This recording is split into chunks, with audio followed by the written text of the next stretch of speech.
வணக்கம் மதுரை. என்னடா வணக்கம் மதுரை சொல்கிறேன் பாருங்களா. எஸ், இப்போ நம்ம மதுரை தான் இருக்கோம். நான் உங்கள் நிர்மல். இங்கே வந்து இறங்கணுன்னு சுற்றி போஸ்டருங்க. அது என்ன போஸ்டர்னா கூடுகை சொல்லிவிட்டு ஏதோ ஒரு ப்ரோக்ராம் நடத்துகிறாங்க. ஸோ வந்துவிட்டோம், அதையும் ஒரு எட்டு போய் பார்த்துடலாம் அப்படின்னு தோணுது. ஸோ இங்கேருந்து நடக்க டிஸ்டன்ஸில் கேட்டுட்டேன். ஆட்டோவில் தான் போகணுமா. இப்போ ஆட்டோவில் போகிறோம். அது எப்படி இருக்குது அப்படின்றத போய் பார்க்குறோம். ஏன்னா கூடுகை பேரே வித்தியாசமாக இருக்குது. ஸோ எந்த மாதிரி ப்ரோக்ராம்ன்றதை அங்கே போய் நம்ம பார்க்கலாம் வாங்க.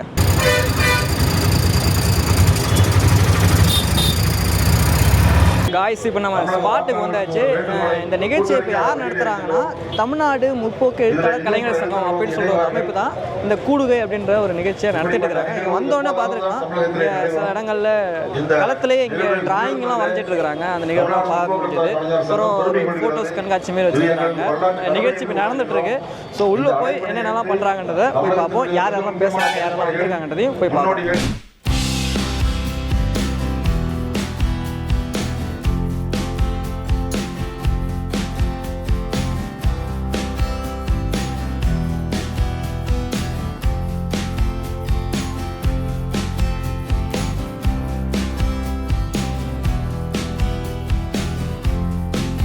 ஸ்ரீராம் அவர்களை அன்போடு அழைக்கிறோம். ஒரு சின்ன கேள்வி, கூடுகைன்னு சொல்லிட்டு நிகழ்ச்சி நடத்துறீங்க, எதுக்காக எல்லாரும் வந்து உட்காந்துருக்கீங்க தெரிஞ்சுக்கலாமா? கூடுகை இந்த நிகழ்ச்சி வந்து எழுத்தாளர்கள், கலைஞர்கள், சமூக பொறுப்பு உடையவர்கள். இவங்கெல்லாம் கலைஞர்கள், எழுத்தாளர்கள். அவங்க வந்து இந்த சமூகத்திலிருந்து தனிப்பட்ட நபர்கள் அல்ல, சமூகத்தின் ஒரு பகுதி. எனவே நமக்கு இருக்கக்கூடிய நாடாளுமன்ற தேர்தலில் ஒதுங்கி இருக்க முடியாது. எனவே இந்த நாட்டை எதிர்காலத்தில் யார் ஆள வேண்டும், யார் வரக்கூடாது என்பதை எழுத்தாளர்கள் என்ற நிலையிலிருந்து பொதுமக்களுக்கு, இந்திய மக்களுக்கு வேண்டுகோள் விடுப்பதற்காக இங்கே கூடியிருக்கிறோம்.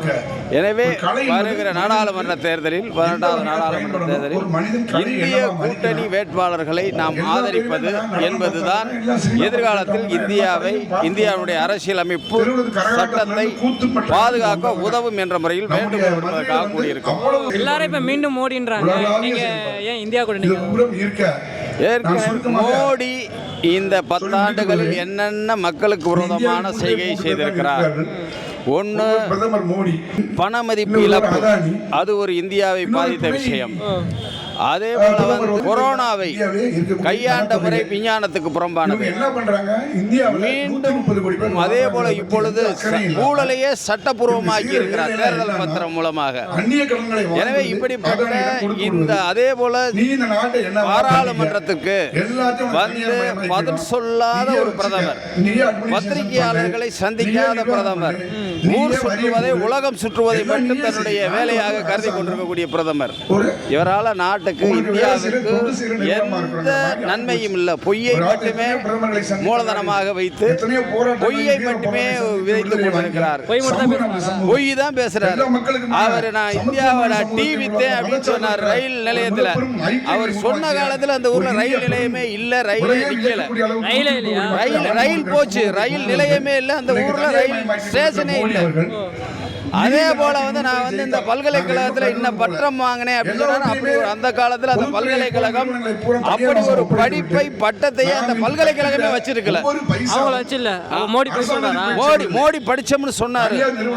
அந்த படிப்பும் இல்லை, அந்த பட்டமுமே அந்த பல்கலைக்கழகம் இல்லைன்னு அறிவிச்சிருக்கு. ஆக சொந்தமாகவே உண்மையை சொல்ல, பொய்யை மட்டுமே மூலதனமாக கொண்டிருக்கக்கூடிய ஒரு நபர்.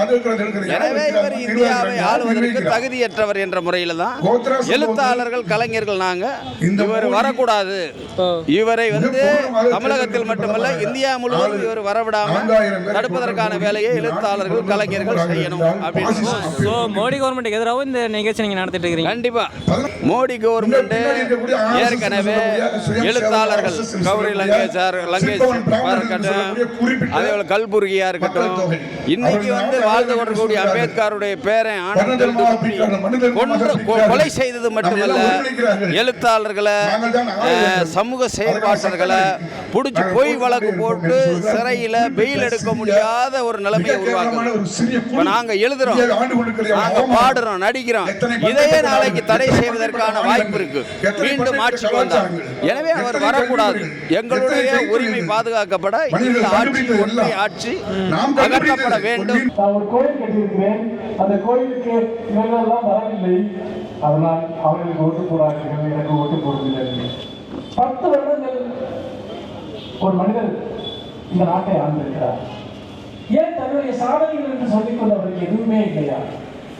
அல்லது தன்னுடைய ஆட்சி காலத்தில் நாம் செய்த மாற்றங்கள், முன்னேற்றங்கள் என்று சொல்லிக்கொள்ள எதுவுமே இல்லையா? இதற்காக மீண்டும் மீண்டும் மதவெறியின் மூலமாகவே, முதல் முறையும் மதவெறியின் மூலமாகத்தான் ஆட்சிக்கு வந்தீர்கள், 2ஆம் முறையும் அப்படித்தான் வந்தீர்கள்.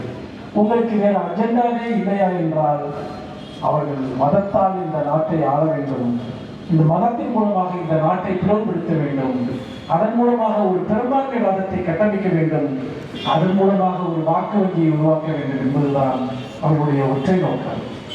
இதிலே மிக அபாயகரமான விஷயம் என்னவென்றால், இந்தியாவில் இருக்கக்கூடிய பெருநிறுவனங்களும் மதவாதமும் ஒன்று சேர்ந்திருக்கிறது.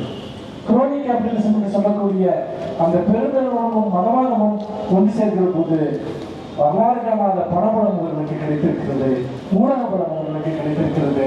எல்லாவற்றையும் தங்கள் கையில் கொண்டு வந்து விடலாம் என்கிற எல்லையற்ற அதிகாரத்தை அவர்கள் கையில் கொண்டு வந்திருக்கிறார்கள். பொய்களை உண்மை கூட நம்ப வைக்க முடிகிறது. நீங்கள் பார்த்துருப்பீங்க, தாமுகசான்ற ஒரு அமைப்பு கூடுகன்னு சொல்லிட்டு ஒரு ப்ரோக்ராம் எடுத்துருக்காங்க. இங்கே வந்து கவிதை வாசிப்பு, அப்புறம் டிராயிங், அப்புறம் ஒரு கூட்டறிக்கையும் வாக்காளர்களுக்கு ஒரு வேண்டுகோள் விடுக்கிற அளவுக்கு ஒரு கூட்டறிக்கையை நம்ம ரெடி பண்ணி அறிவிச்சிருக்காங்க. நிகழ்ச்சியில் கவிதையாளர்கள், கட்டுரையாளர்கள் நிறைய பேர் கலந்துருக்கிறாங்க. அப்புறம் எழுத்தாளர் மனுஷபுத்திரன், தமிழ் சொல்லுங்க, இது போன்ற எழுத்தாளர்கள்லாம் இங்கே கலந்துருக்காங்க. இந்த மெயின் என்ன பார்த்தீங்கன்னா, இந்த கவிதையாக இருந்தாலும் சரி, டிராயிங்காக இருந்தாலும் சரி, இந்த கூட்டறிக்கையாக இருந்தாலும் சரி, எல்லாமே இப்போ இருக்கிற சென்ட்ரல் கவர்மெண்ட்டுக்கு எதிராக தான் பேசியிருக்கிறாங்க. எதை பற்றி அந்த டிராயிங்கில் கூட ஓவியத்தில் கூட பார்த்திங்கன்னா சிலிண்டர் விலை அதிகமாக இருக்கிறத வரைஞ்சிருப்பாங்க. அப்புறம் மோடி ஆட்சியில் வந்து மத கலவரம் நிறைய நடந்தது மாதிரி டிராயிங் வரைஞ்சிருப்பாங்க. அப்புறம் விலைவாசி உயர்வு சம்மந்தமாக வரைஞ்சிருப்பாங்க. எழுத்தாளர்களுக்கெல்லாம் பாதுகாப்பு இல்லை அப்படின்லாம் சொல்லி வரைஞ்சிருப்பாங்க. முக்கியமாக இந்த மெயின் கூட்டம் வந்து எழுத்தாளர்களுக்கு பாதுகாப்பு இல்லை அந்த மாதிரிலாம் பேசியிருக்காங்க.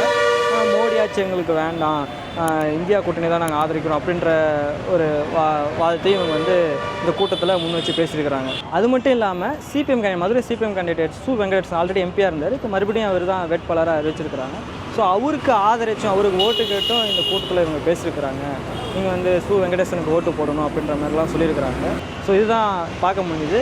உங்களுக்கு ஏதாவது கருத்து தெரிஞ்சிருந்தால் கீழே கமெண்ட் பண்ணுங்கள், நானும் தெரிஞ்சுக்கிறேன்.